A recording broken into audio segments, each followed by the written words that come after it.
No es que venga poco, porque estoy poco tiempo. Sí. Sí, porque de alguna manera, pues claro, estoy bastante atado, no solo por mi trabajo habitual al frente de un partido, sino también pues mantengo mis aficiones más íntimas, como es la universidad. Y claro, yo todos los días a las 8 doy clase. Mañana no la dará entonces. Mañana la sustituyo, ¿Ah, sí? una hora que tienen libre el viernes. Pero Casi, no dejo una clase. casi debemos avisar a los alumnos que mañana no hay clase, ¿no? Ya se lo he dicho, ya. Hay que ver qué interesante, ¿no? Qué positivamente interesante están las cosas desde el punto de vista de la lucha antiterrorista después de las últimas noticias, ¿verdad? Sí, realmente, yo creo que estamos en un punto crucial. Bueno, pues vamos a ver hasta qué punto y desde dónde, y desde qué puntos de vista es un momento crucial. Yo creo que este es un asunto del que vamos a conversar. No sé si ahora o luego, cuando queráis. ¿Quién empieza? Fernando. Sí. Buenas noches, señor Arzallós. Buenas noches. Acaba de definir la situación del terrorismo como un punto crucial. Puede ser para lo positivo, puede ser para lo negativo, puede ser que no haya horizontes. Me interesa mucho su diagnóstico. ¿Qué puede pasar? Usted ha sido noticia estos días porque ha dicho que ETA se podía extinguir. Y luego me parece también observar en sus últimas intervenciones públicas algún dolor o alguna queja por el hecho de que en Madrid se ven las cosas muy distintas a cómo se ven en el País Vasco. Pienso, por ejemplo, en el caso del arcipreste Treviño, que ahora mismo está detenido, está en la cárcel, o pienso también en el intento de conversaciones del Partido Nacionalista Vasco con Herri Batasuna. ¿Estoy equivocado en esta apreciación? Sí, a mí me preocupa, porque me parece que hay toda una serie de cuestiones que nos están separando en la apreciación de las cosas. Evidentemente nosotros estamos allí, tenemos una percepción de los fenómenos, de los personajes, mucho más cercana. Eso a veces puede distorsionar. La lejanía da también una perspectiva, ¿no? Pero en los casos concretos a veces es desesperante. Usted ha citado una serie de problemas, cada uno de ellos podía tener una referencia muy amplia. Pero empezando por lo último, por ejemplo, ha dicho usted el tema del sacerdote Treviño. Bueno, yo ahí dio cobijo, se puede discutir todo lo que se quiera, yo salvo su conciencia, pero evidentemente en la vida puede haber muchas situaciones en que la conciencia tropieza con la ley, y evidentemente prevalece la ley, lo cual no quiere decir que él se sienta culpable, pero son dos planos diferentes. Y con el señor Treviño, pues le aplicará la ley, estará en manos del juez, y punto. Más grave es lo que se ha querido implicar en este tema, por ejemplo, a Monseñor Setién o al señor Pagola, porque esto viene desde hace tiempo. Es decir, hay un determinado ámbito de comentaristas que han hecho aparecer a Monseñor Setién poco menos que alguien del ámbito de ETA. Eso es tal barbaridad, que además a nosotros nos evoca cosas muy graves anteriores. Yo diría que, primero, Monseñor Setién jamás ha sido nacionalista, no ya de ETA. Monseñor Setién ha estado siempre enfrente de la violencia. El que en un momento determinado, unas apreciaciones de orden pastoral, pues alguien ha podido pensar que deben ser de otro tono, eso es una cuestión siempre discutible. Pero de ahí a llevar a Monseñor Setién a un campo del que es absolutamente ajeno, y sobre todo el temor de que por un determinado ambiente que se pudiera crear, sobre todo a raíz de que si se le había comunicado por medio del señor Pagola lo que había hecho este sacerdote, exigiendo poco menos que el señor Pagola o Setién tuviera que comunicar a la policía el hecho de un sacerdote que ha confiado en ellos, como va un abogado, por ejemplo. Él era perfectamente autónomo para ir a la policía, ¿verdad?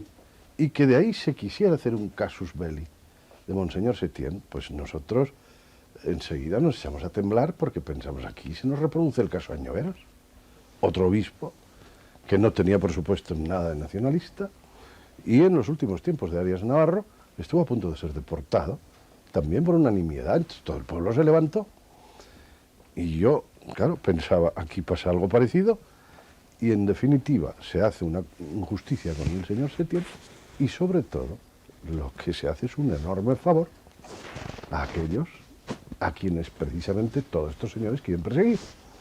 Sí, ahora Perdón. lo explica usted muy bien, señor Arzayus, pero el sábado o el domingo pasado en el diario lo que había es que algún diario de Madrid había atacado al sacerdote Treviño y poca cosa más. El sacerdote Treviño no lo había detenido la policía, que tenía esa información desde hacía tiempo, fue el juez el que le detuvo. Les llegaron unas declaraciones suyas que decían, los de Madrid, yo no soy de Madrid, pero en fin, los de Madrid nos van a sublevar a todos. Bien. Y aquello, si no hubiera habido después la detención de la cúpula de ETA, aquello era la portada de todos los diarios el lunes pasado. También eso de decir los de Madrid nos van a sublevar a todos, porque un diario ha dicho, bueno, lo que en uso de su libertad de expresión creyó que tenía que decir. Eso también ayuda a separar. Mire usted, libertad de expresión tenemos todos, y yo también cuando dije eso, Evidentemente. lógicamente. Lo que pasa es que a mí me cortan un trozo en un meeting, que es un género oratorio muy peculiar, y lo ponen en un telediario, bueno, y se quedan con esa píldora. Detrás de eso, ¿qué hay? Cuando nos van a sublevar a todos. Mire usted, no es solo el caso Setién, como lo he intentado explicar. El que nosotros digamos, nos han pedido conversaciones de Darío Batasuna, y bueno, vamos a hablar con ellos. Enseguida empiezan a hablar que si se salta el pacto de Ajuria Enea, que si se está hablando con los terroristas. Bueno, vamos a ver, ¿qué es el PNV? ¿Qué postura tiene el PNV desde hace tiempo? Es un pilar fundamental, fundador del pacto de Ajuria Enea. Es que por una cuestión de estas no hay esa mínima confianza. Entonces, esa interpretación siempre malévola, mezclándolos de alguna manera con el terrorismo, sea nosotros, sea Setién, realmente créame usted que al final nos exaspera. Y no es un comentario de un periódico. Si hiciéramos una hemeroteca de todo lo que se ha escrito, concretamente sobre estos dos puntos, sería bastante considerable. Y desde luego tenemos respecto a una como a otra cosa, y podemos hablar de ello, si ustedes Sí. quieren. Usted usaba antes la palabra distancia.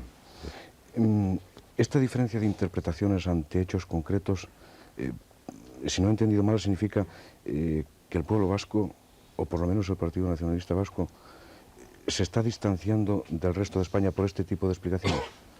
No, yo no diría del resto de España, yo me estoy refiriendo sobre todo a quienes crean opinión. Toda una serie de comentaristas. Me estoy refiriendo también a determinados políticos del Partido Popular, que a mi entender están usando todos estos temas de la violencia y los adheridos, como quien dice, a él, para hacer política antigubernamental. En Inglaterra, por ejemplo, hace ya muchos años, que todo el tema del IRA, del Ulster, etc., no es objeto de debate en un parlamento.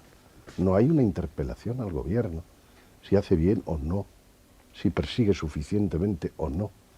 Eso, por mutuo acuerdo, se entendió que afectaba a todos y que por lo tanto no era objeto de la dialéctica oposición-gobierno. Aquí no se ha llegado a ello. Yo, a lo que me niego es a que determinada dialéctica en contra del gobierno nos obligue, diríamos, a tener que ver las cosas o a conducirnos conforme a esa óptica. Yo entiendo que nosotros vemos las cosas mucho más de cerca y con mucho más conocimiento de causa que determinados políticos y determinados comentaristas que creo yo que en general están bastante unidos a estos políticos. Y es a lo que me refiero. Sí. La distancia que crean un clima determinado respecto a estos temas. Sin embargo, ocurrió que, por ejemplo, en el caso del diálogo con HB, que no empezó, por cierto, el anuncio se hizo poco después de que el consejero del Interior vasco identificara a Herri Batasuna con ETA, estableciera vínculos incontestables entre ambos y de ambos haya hablado como mafia, que fue la expresión exacta que utilizó. Entonces, yo sospecho que desde una óptica de Madrid, por sintetizar en Madrid ese estado de opinión, no se llega a entender cómo se puede pasar de calificar a Herri Batasuna como mafia y al poco tiempo estar dispuesto a sentarse con ellos. Porque, mire usted, Herri Batasuna es un fenómeno mucho más complejo. El que dice que ahí hay una mafia, yo no diría tanto como es una mafia, que ahí hay gente con doble afiliación. A CAS en su caso a ETA, de alguna manera, es verdad.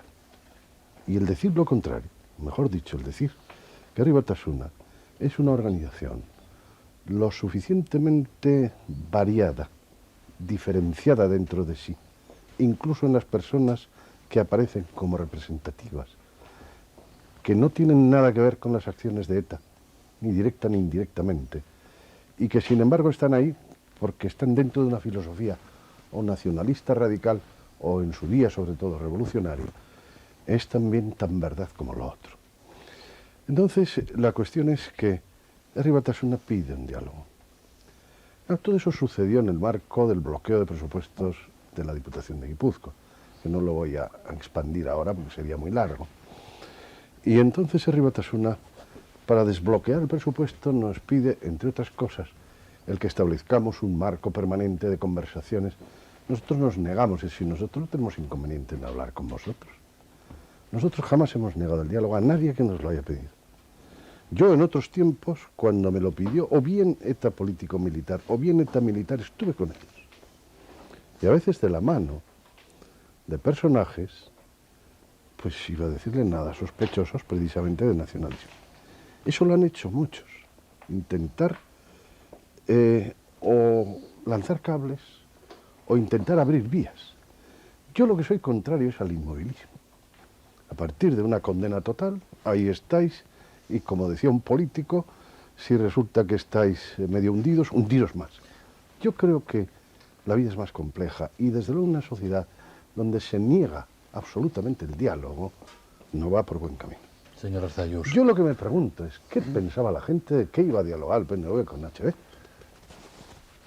Si realmente creía que con ese diálogo estamos favoreciendo a HB, porque nosotros no vamos con esa intención.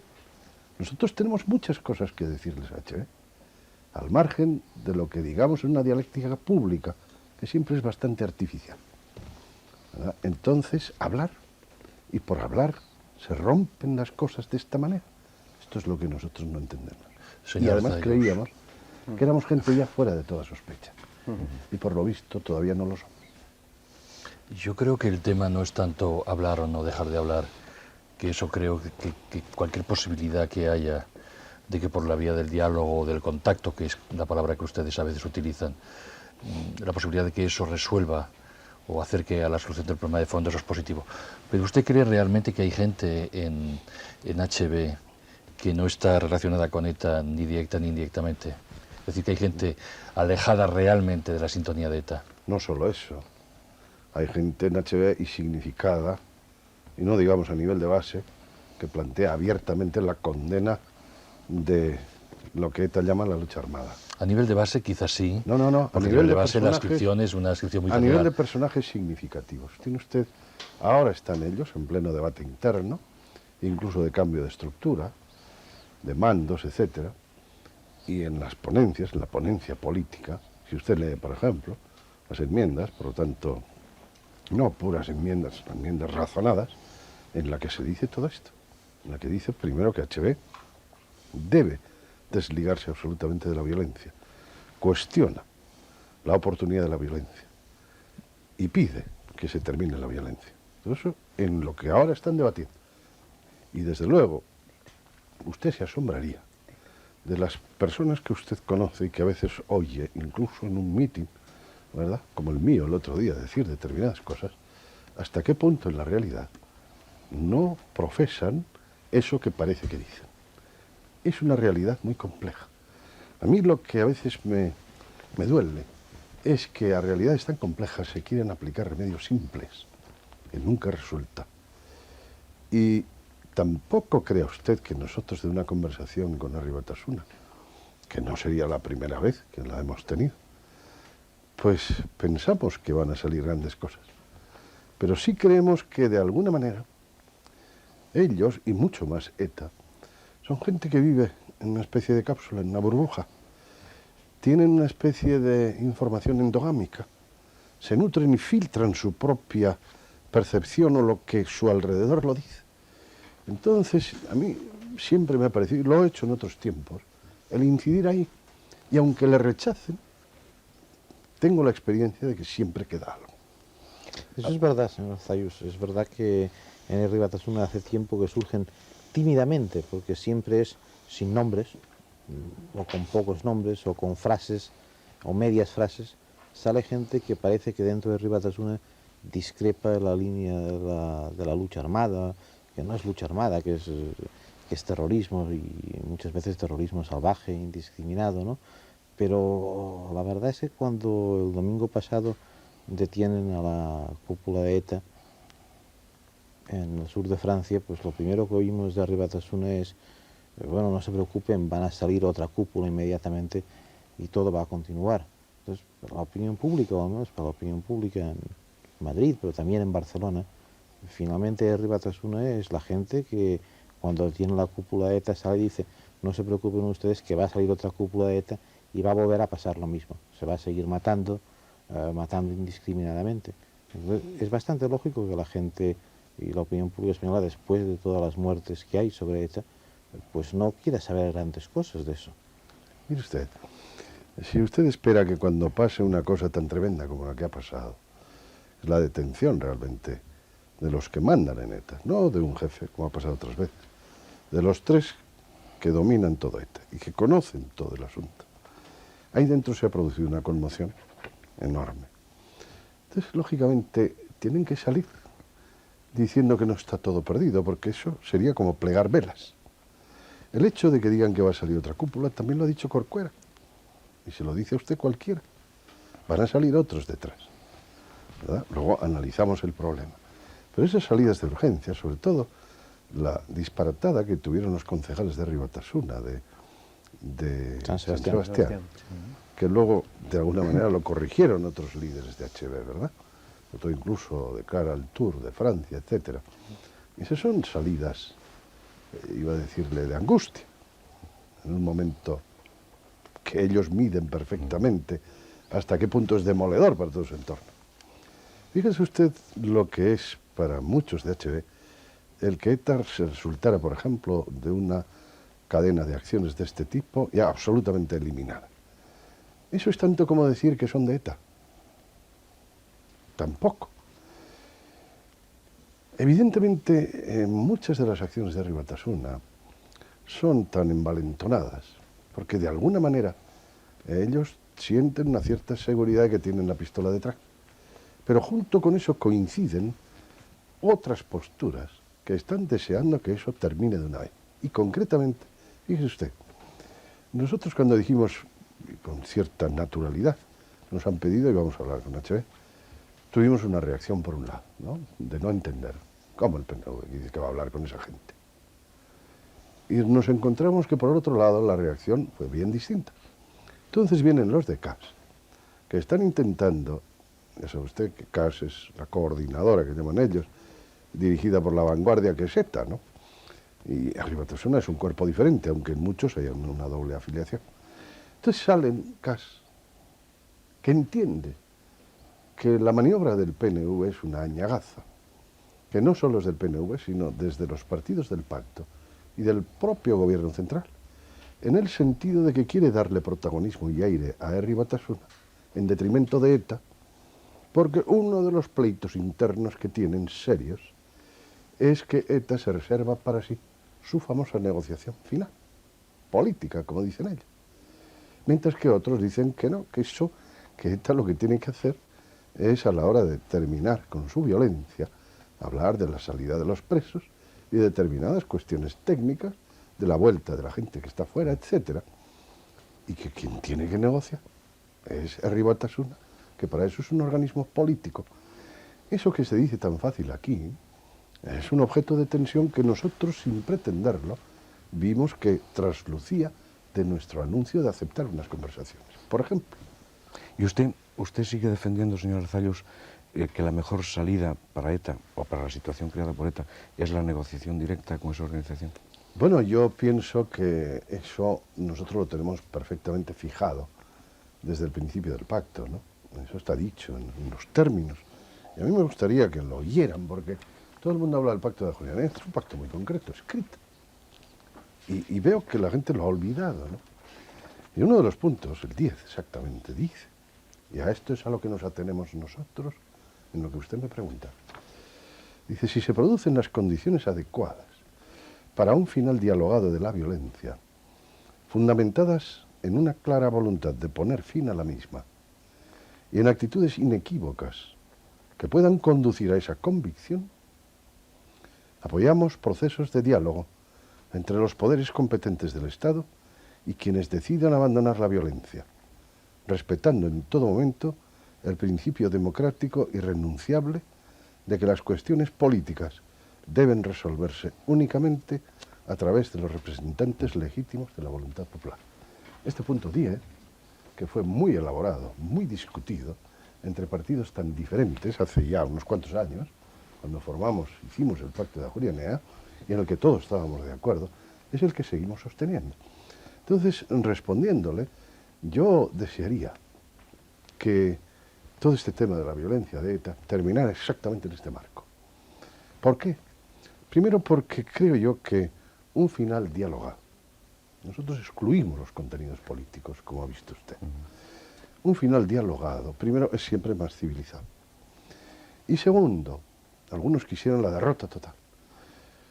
Las derrotas, si mira usted la historia, y nosotros tenemos precedentes, que aunque no sean idénticos, pero con las guerras carlistas, la derrota deja unos pozos de resquemor, de revancha, de traición, una amalgama de frustración que durante años sigue operando y tiene además el peligro de que en situaciones similares vuelva a surgir con el eco del pasado.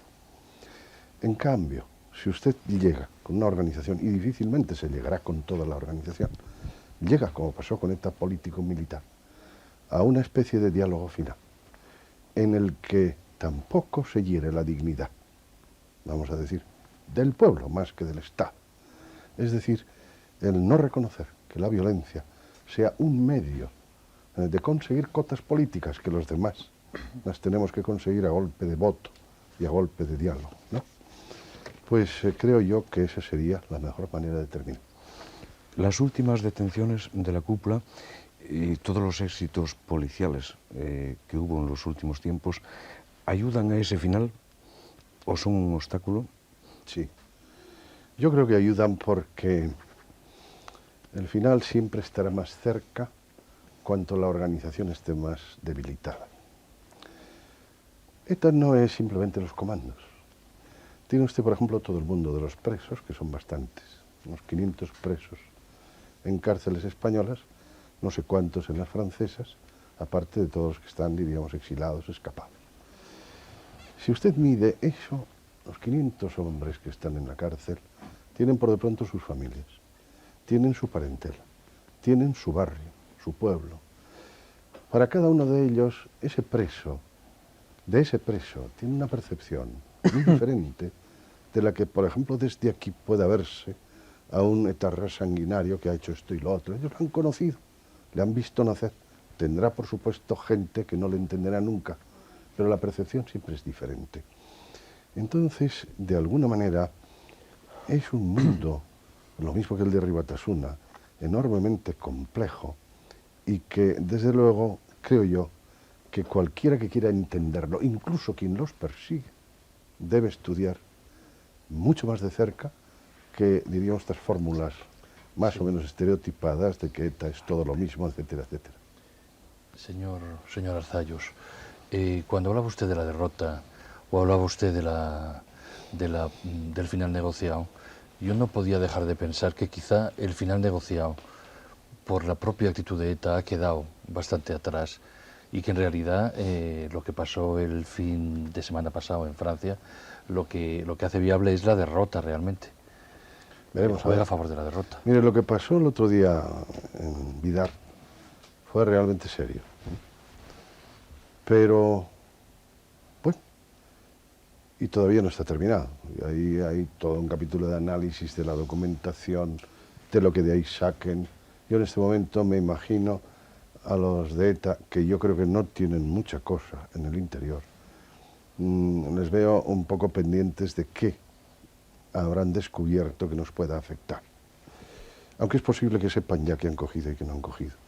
Entonces usted no olvide nunca que ETA hace ya 30 años que funciona.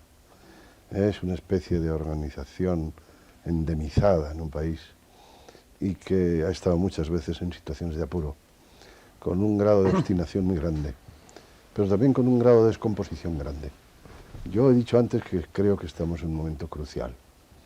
ETA no querrá admitir su derrota, querrá minimizar lo que pasó el otro día, pero no lo va a conseguir porque lo que pasó el otro día es demasiado fuerte. Intentará responder. Unos coches bomba, ¿no crea usted que para ellos son una excesiva complicación? Ni siquiera hacen falta un comando como un Rusolo para manejar coches bomba. Y sin embargo yo creo que sí que está herida, muy seriamente, y que por eso entiendo que estamos mucho más cerca del final. Y le repito, que yo y muchos otros, iba a decirle, incluso mucha gente de la policía, cree que el final debe ser dialogar. Lo cual no quiere decir que sea con concesiones políticas de premio a la violencia. O sea, usted viene a decir que la acción policial contra ETA es efectiva y que este último golpe ha sido muy importante, pero que solo con acción policial no se acabará con ETA, que de alguna forma hay que abrir también, al mismo tiempo que la policía desarticula, una vía de diálogo político con la Batasuna e incluso para el abandono de las armas con ETA. Es eso. Sí, yo no negaría que la acción policial se pueda terminar con ETA, yo no lo negaría, ¿verdad? Yo digo, pues tal vez no, y la verdad es que si usted consulta con las gentes de la policía, etcétera, pues creen que no, que hará falta algo más, ¿no? Pero bueno, yo no negaría que por una acción policial persistente, y sobre todo los tiempos que vienen, tenga usted en cuenta que el tema europeo, el ámbito judicial, el ámbito policial, hoy la Guardia Civil ha estado trabajando dentro del territorio del Estado francés, cosa que hubiera sido increíble hace todavía muy poco tiempo. Dentro de unos poco tiempo empezarán los trámites judiciales, todo esto de las extradiciones, va a ser un tema del pasado. Esto lo ven venir. Entonces, yo no excluyo que si esos persisten y siguen, se termine de forma policial. Creo que sería mejor que terminara antes y de otra manera. Sería mejor para todos. Bien, llevamos ya casi media hora charlando de este asunto, sin duda de muchísima actualidad. Ha dicho el señor Arzallus que lo que pasó en Vidar es serio y no está terminado, que los de ETA no tienen mucha cosa en el interior. Le he cogido esta frase textual, que este es un momento crucial y que ETA querrá minimizar seguramente lo del otro día, pero no va a poder.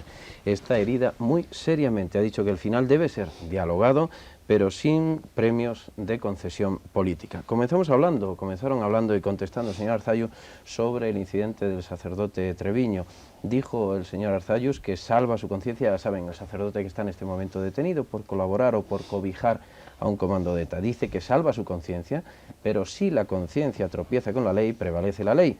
Está en manos este señor de la ley y se le aplicará. Otro asunto es el de Monseñor Setién, y dijo el señor Arzallus, es una barbaridad ponerlo en el ámbito de ETA. Ha estado siempre, Monseñor Setién se refería, frente a la violencia y nunca ha sido nacionalista. Otra cosa, afirmó, es estar o no de acuerdo con sus opiniones. Los de Madrid nos van a sublevar a todos, una frase que dijo el otro día. Ha dicho que es una frase, que él tiene libertad de expresión como todos, que fue una frase de un discurso, sacada de ese discurso. Reclamó confianza para sus actuaciones, las de él y su partido, y rechazó interpretaciones malévolas, así las llamó. ¿Se distancia el pueblo vasco del resto de España?, le planteó uno de los compañeros. No, dijo el señor Arzallus, son determinados comentaristas y, afirmó textualmente, algunos políticos del PP que aprovechan estos asuntos para mezclarlos con la crítica al gobierno. En Gran Bretaña dijo que hay un pacto para no meter estos asuntos en la política y estuvo hablando de eso. Calificar a HB de mafia y luego dialogar, le sacaron este asunto los compañeros que han preguntado, y dijo, hay gente en HB de doble afiliación, a ETA o a CAS, pero es muy variada esa organización. Ambas cosas son verdad, dijo el señor Arzallus. El caso es que HB pide diálogo, un marco de conversación permanente, y el PNV eso no se lo ha negado a nadie, dijo el señor Arzallus. Es contrario al inmovilismo. El PNV no va con la intención, dijo, de favorecer a HB con este diálogo. Hay gente en HB que plantea el fin del terrorismo de ETA. A realidades complejas, este es un titular de esos que se suele decir cuando uno habla mucho rato, a realidades complejas no se pueden aplicar remedios simples. Lo que ha pasado con la detención del otro día es que han caído los que mandan de ETA, ha dicho el señor Arzallus, Van a salir otros, ante afirmaciones de concejales de HB de que van a salir otros, él dijo que son salidas de angustia. La mejor salida a la negociación es la directa con ETA. Dijo que la respuesta está, y lo leyó, en el punto 10 del pacto de Ajuria-Enea, y dijo que se apoyarán procesos de diálogo entre los poderes del Estado y la organización, dejando a salvo los contenidos políticos. Desearía, dijo el señor Arzallus, que el final de la violencia se produjera en este marco dialogado. Bueno, pues hemos hablado bastante rato de este asunto. Como me dicen además que debemos suspender un segundito nuestra conversación para unos segundos de publicidad, volvemos enseguida, señores, seguiremos hablando con el señor Arzallus. Tenemos tiempo para echar un traguito de agua. Hasta ahora.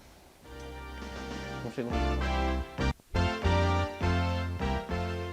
Bueno, pues seguimos. Supongo que se esperaba que íbamos a hablar de este asunto de entrada, ¿verdad? Sí, normal, es de actualidad. Es normal, es de actualidad. Yo de Bueno, todas formas les digo una cosa, y yo siempre he dicho, y desde luego para nosotros, ETA no es el problema.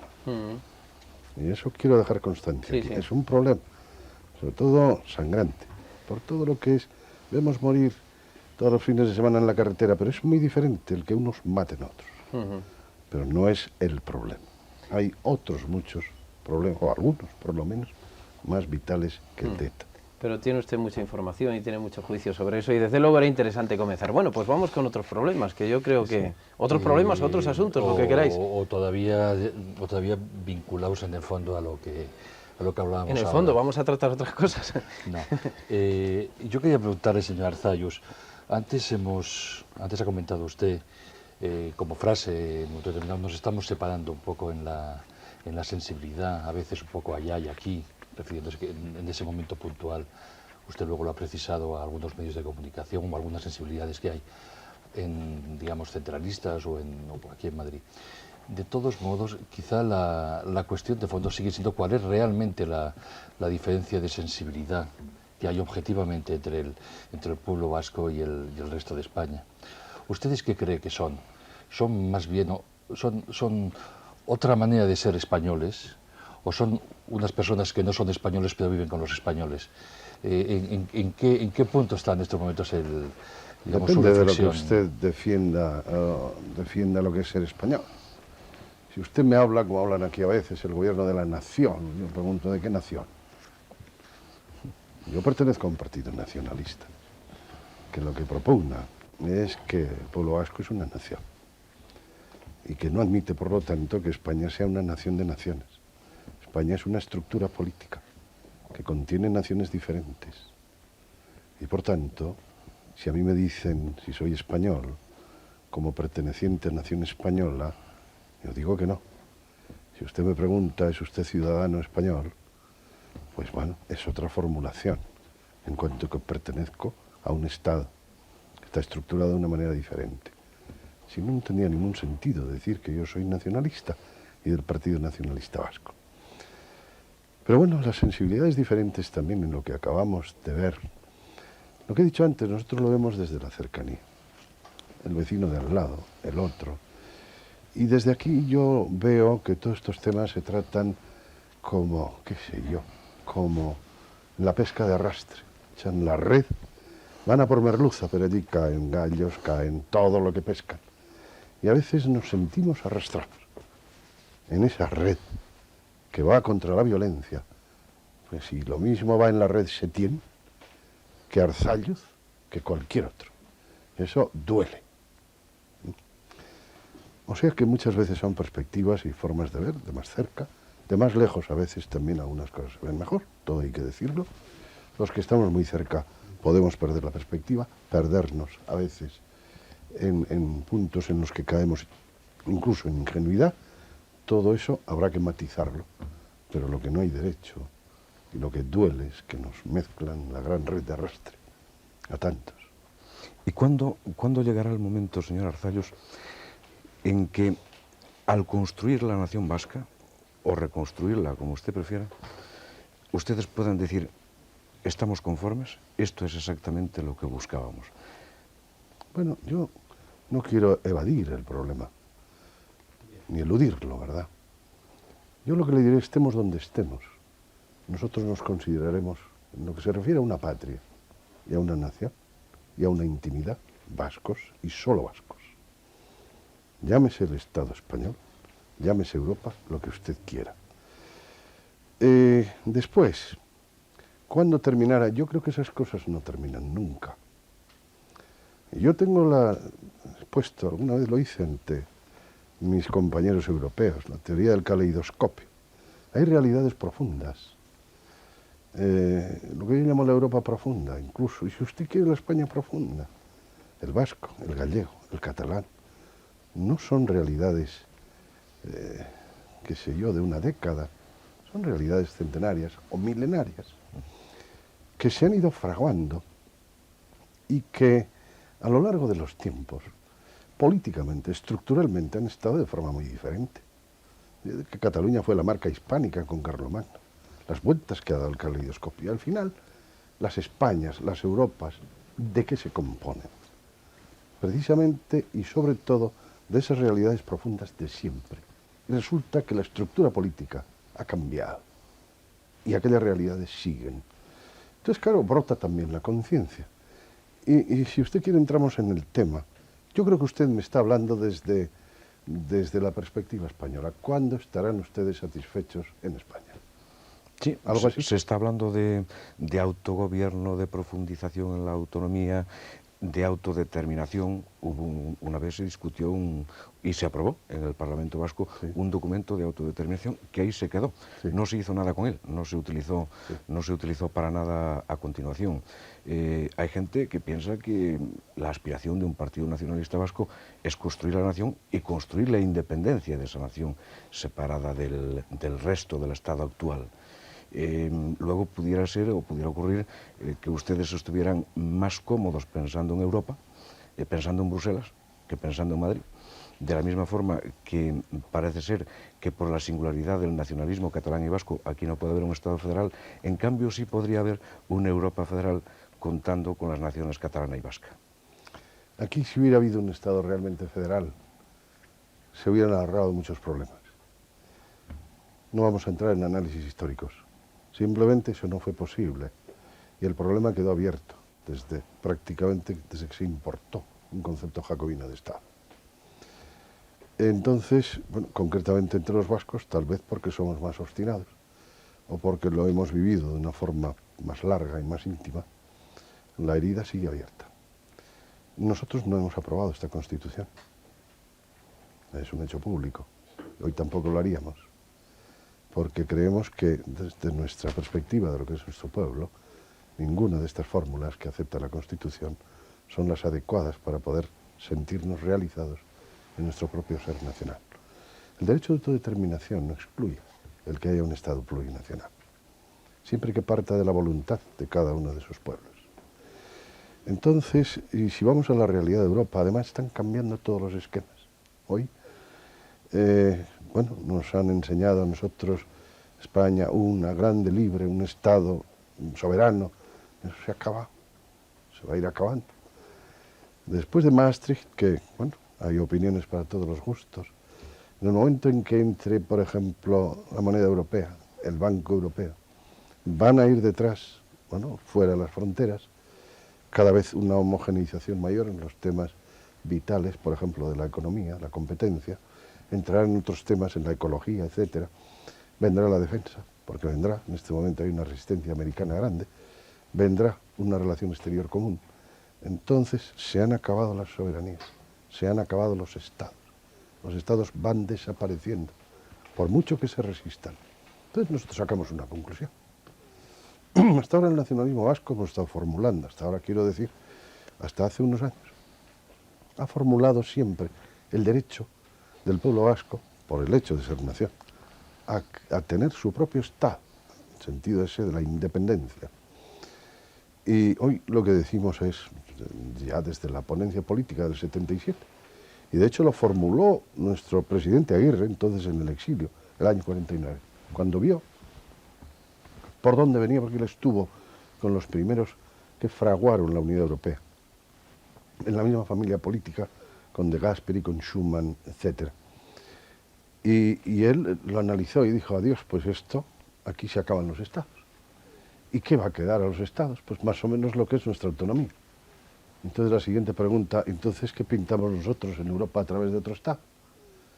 Es decir, que las cosas van a cambiar de tal manera que las formulaciones anteriores van a ser ya pasado. Entonces vendrá otro golpe de caleidoscopio. ¿Cómo se va a conformar esa Europa? Hoy dicen son los estados, y es verdad, hoy se está conformando a través de los estados. ¿Cómo va a reaccionar un pueblo en una situación de ese tipo, en virtud de su derecho de autodeterminación, que yo entiendo que nadie le puede negar? ¿Va a seguir en Europa, diríamos, a través de un Estado que ya ha ido bajando prácticamente a su nivel, en virtud del principio de subsidiariedad, o simplemente va a pedir su sitio por su cuenta, porque ya no habrá problemas, tal vez queden solo símbolos en esa construcción europea, dentro de 15, 20, 25 años, no sé cuántos? ¿Vale la pena pegarse a tiros y matarse? ¿O crear unos problemas mutuos tremendos si no sabemos cómo va a ser todo eso? Sí, señor Si usted Zayus. me dice cuál es nuestra visión de futuro, yo le diré francamente, nosotros creemos que viene esa Europa, que los estados se acaban, que no tiene sentido el que nosotros recabemos ser un estado, y que en esa Europa futura, después de ese golpe de caleidoscopio, esa realidad profunda que es lo vasco, querrá estar directamente dentro de esa estructura común europea, y no a través de nadie, léase España o léase Francia. Y creo Yo, que eso, perdón, perdón, es no, solo es que para es- rematar esto, ¿cree que solo permitirán el resto de los jacobinismos que sobreviven en Europa, no ya España, Mire usted, sino si todos esa los que hay Europa por es ahí? democrática, no tendrá más remedio que permitirlo, si un pueblo lo quiere, no si yo lo quiero, no un partido, si un pueblo realmente lo reclama. Volviendo Y un esa poco, realidad es democrática, no tendrá más remedio. señor Zayus, volviendo un poco de la ideología nacionalista, que usted lo ha expresado muy bien, el PNV es un partido nacionalista, entonces, bueno, pues un partido nacionalista tiene que llegar a sus conclusiones lógicas. Pero en el PNV y de siempre, incluso en la época de la oposición a Franco, ustedes no estaban en una posición nacionalista separatista, sino ustedes estaban en el gobierno de coalición con el PSOE en el exilio. Y esa ambivalencia que ustedes tienen de una ideología nacionalista, usted repetía ahora aquí brillantemente, pero después ustedes tienen una praxis. Y en esa praxis ustedes actúan con un sentido mucho más pragmático. Por ejemplo, ustedes acaban de abandonar un gobierno nacionalista, o un gobierno de frente nacionalista, porque no lo creían operativo De para hacer, frente, precisamente. bueno, un gobierno con partidos nacionalistas para hacer un gobierno que parece que funciona y parece que el Lehendakari está contento pues con un partido que se define como españolista, que es el Partido Socialista Obrero Español. Que lo es, ¿no? Que lo es. Ustedes, para acabar con la violencia en el País Vasco, ponen por encima del pacto de Ajuria Enea a la solidaridad nacionalista con otros grupos. Ahí hay una cierta ambivalencia en el PNV de partido nacionalista por una parte, pero nacionalista con todas las consecuencias, que usted lo ha dicho ahora perfectamente, pero al mismo tiempo un sentido pragmático y realista, es decir, no, mire usted, para gobernar el País Vasco lo prefiero gobernar con el PSOE que con Carlos Garay Cochea y con Euskadiko Esquerra. Mire usted, para acabar con la violencia en el País Vasco hago el pacto de Ajuria Enea con el señor Mayor Oreja y con los del PP y con el PSOE. Entonces, lo que parece que le pasa a la opinión pública española y a los comentaristas es que quedan un poco descolocados, porque entre la ideología nacionalista y la praxis realista, que además yo le felicito por la praxis realista, porque creo que es muy positivo el entendimiento que el PNV está teniendo, por ejemplo, con el ministro del Interior, con Corcuera, lo hablábamos hace unos minutos antes de las cámaras, creo que es muy positivo para el futuro de España, pero la opinión pública queda un poco despistada y los comentaristas a veces quedan un poco despistados. Realmente, todo el mundo es libre de tener su sueño ideológico, pero entre el sueño ideológico y la praxis, ¿qué tiene que predominar en el PNV? ¿Qué va a dominar en el PNV? Mire usted, una mínima sensatez exige que por una realidad que sea posible, si el pueblo lo quiere, dentro de 25 años, por ejemplo, no estemos todo el día tocando la puerta y decir independencia, independencia. Por lo tanto, además, en este momento hay problemas tremendos que nos afectan a todos. Yo dije una vez, y algunos se escandalizaron, además no tomaron la frase debidamente, aunque la siguen repitiendo, que aquel que tiene que besar la mano que le da el pan nunca será libre. Y que por lo tanto un pueblo, para ser dueño de sí mismo, cualquiera, también España, si usted lo toma como un pueblo, lo primero que tiene es que vivir de sí mismo, es decir, de su propia capacidad, y no de subvenciones o de estar en manos de otros o quedar marginado en la pobreza. En la pobreza nunca hay libertad. Eso nos estamos jugando ahora todos, también nosotros. Por lo tanto, nosotros lo que no vamos a estar ahora es, pues como lo hacen otros partidos allí, empezando por el Ribatasuna, con toda su campaña de independenciarí, ahora tendrán la Berriaguna con su independencia. Nosotros creemos que en este momento hay una serie de problemas graves, nos jugamos el futuro, nos jugamos la marginación, nos jugamos hasta una dosis de libertad y por lo tanto no vamos a estar hablando. Yo les he respondido a ustedes para que no crean que eludo nada, pero ahora eso no me preocupa, ahora me preocupa esto. Y créame que si nosotros lo que viene detrás del 93 no lo salvamos y necesitamos un esfuerzo tremendo, el problema de la convergencia de la que se está hablando, el problema de poner nuestra industria y nuestra capacidad productiva a punto, en el mercado, no, en la boca del lobo donde nos metemos, y dice que entramos en Europa, Europa entra aquí, y si nos descuidamos nos barren. Entonces esos son los problemas del momento, hasta para la independencia, pero iba a decirle hasta para la independencia de España. Yo no comparto la tesis de que aquí, sobre todo de determinados personas y personajes que ven el tema desde el punto de vista financiero, de que aquí lo que va a quedar no va a quedar industria, quedarán las multinacionales que tengan a bien estar aquí y los demás camareros. Yo no quiero un país así. Y eso es lo que nos estamos jugando. La marginación histórica de Extremadura, la marginación histórica de Galicia. No solo que se perpetúe, sino que los demás pasemos a ese grado de marginación. Y yo no sé si la sociedad aquí está suficientemente concienciada con este tema. Yo creo que no. Para este tema, ¿ustedes están dispuestos, por ejemplo, a colaborar en un gobierno en Madrid? Con, por ejemplo, yo creo que lo estamos haciendo más de lo que... Más de lo que yo creo que las contrapartidas que nosotros recibimos. Le pongo una hipótesis. El Partido Socialista no tiene mayoría absoluta en las elecciones generales del 93. Hipótesis posible. ¿Estaría el PNV dispuesto a formar parte de un gobierno de coalición? De un gobierno más difícilmente, porque mire usted, estar en un gobierno con un ministro es como estar en un gran consejo de administración de un banco con un consejero. No pinta usted nada. Hay muchas maneras de colaborar a un gobierno. Puede tener apoyo parlamentario. Claro que estaríamos dispuestos. Yo creo que hoy colaboramos demasiado. Para lo que es el estilo político del do-des. Yo podría hablarle de agravio y a mí no me gusta llorar, ni estar detrás de una puerta llorando para que me la abran. No soy de ese carácter. ¿Ustedes creen que aportan más a la gobernabilidad de España? Yo creo que, desde luego, bueno, más que el PP, entre otras cosas, porque nosotros no aspiramos a gobernar, no somos oposición como la que el PP hace y en cierta manera tiene que hacer, aunque hay muchas maneras de hacerla, ¿no?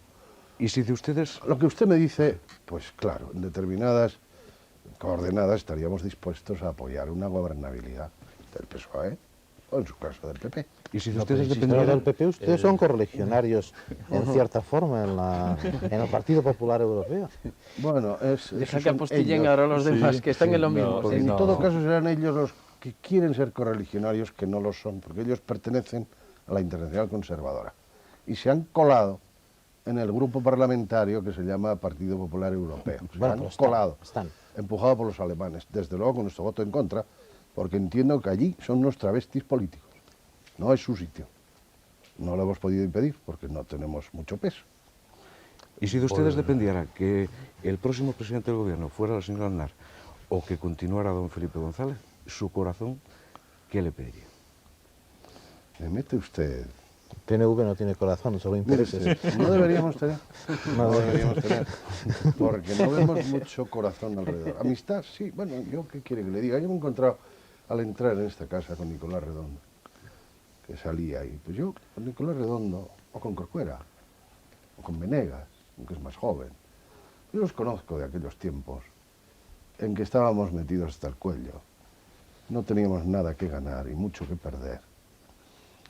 Lógicamente entonces, como teníamos un enemigo común, pues tomábamos vinos tan felices, conspirábamos lo que podíamos. Luego vinieron los tiempos en los que el acceso al poder, etcétera, nos distanciamos mucho, nos hemos pegado muchas tortas.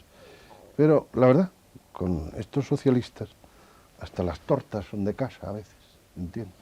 Nos pegamos con más confianza. El Partido Popular para nosotros es una incógnita.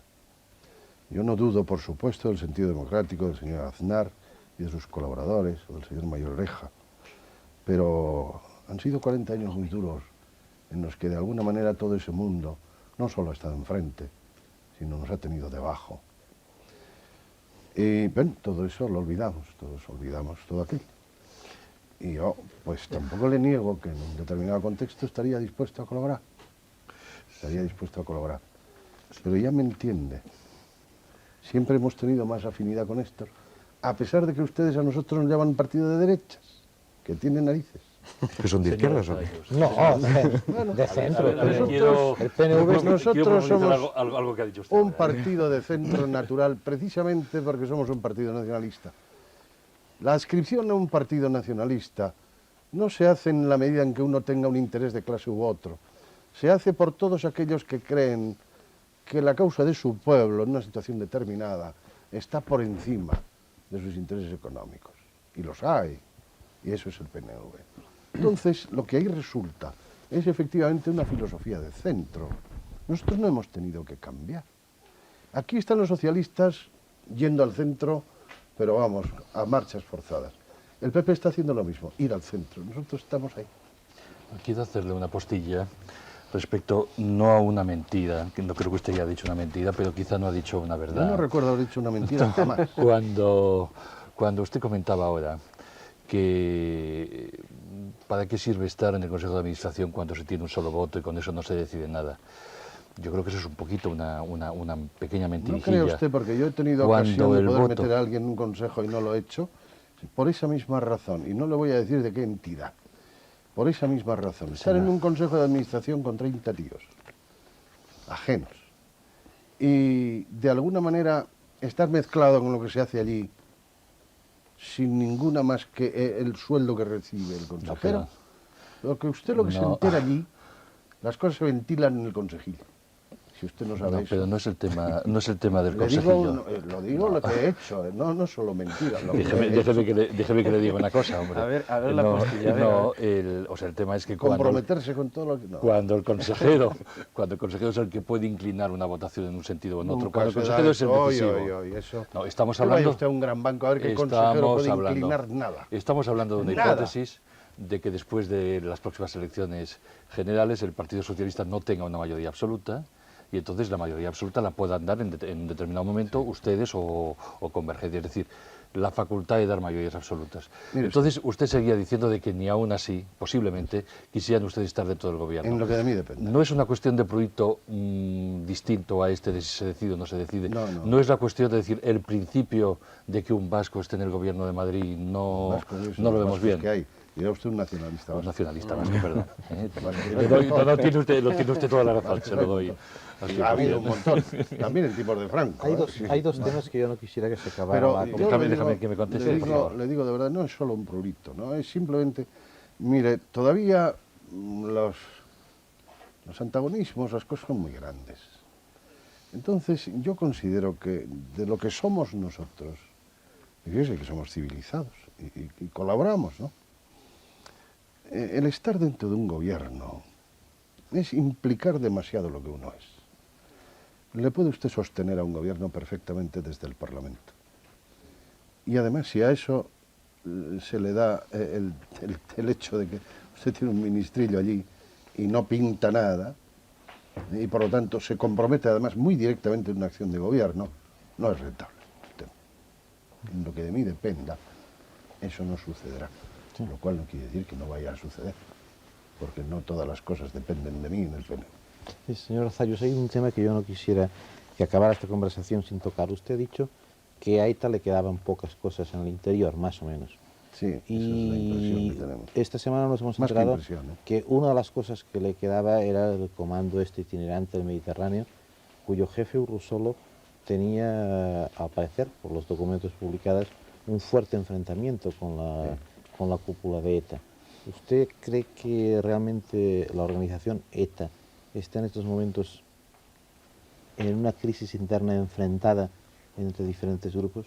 Y después usted ha dicho, el problema no es ETA. ¿Cuál es el problema entonces, señor Arzayus? Porque, Bueno, ETA es un problema. pero para muchos el problema es ETA ETA, va a terminar. pero es el único. Y más antes que después, ETA va a terminar. Lo que le quiero decir que a veces, por ejemplo en este caso, así como la droga misma me preocupa más que ETA, porque es un efecto más duradero y en conjunto más deletéreo.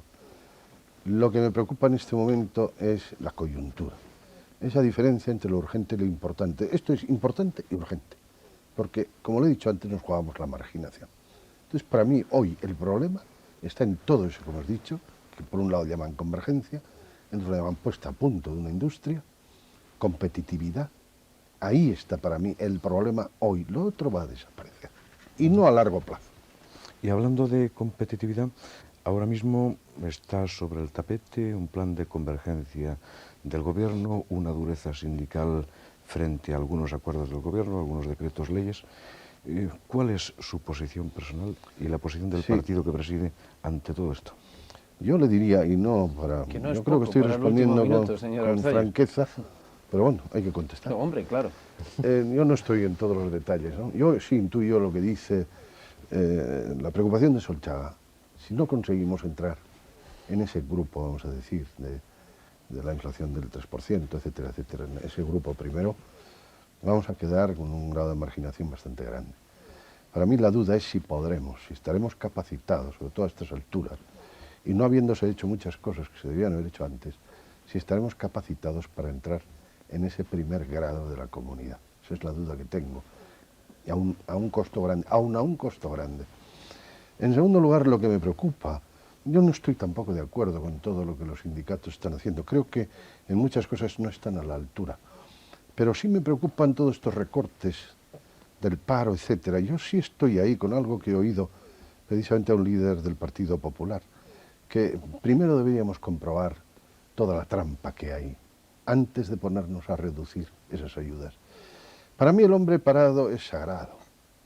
Y además estamos entrando también en una fase, junto con toda la competitividad, en que inexorablemente van a quedar bolsas de pobreza y de paro, de gente no adaptada a nuevas técnicas, y eso no puede ser. Nosotros no podemos dejar a nadie que viva en la indignidad, simplemente porque los tiempos le han pillado, o porque está trabajando en una empresa que ha ido bien, mientras que el otro, que está en una empresa que, por lo que sea, ha caído, se tenga que quedar, diríamos, en la sombra del paro. Yo ahí sí que le pediría al gobierno socialista que tenemos que arbitrar fórmulas para estar donde nos toque estar.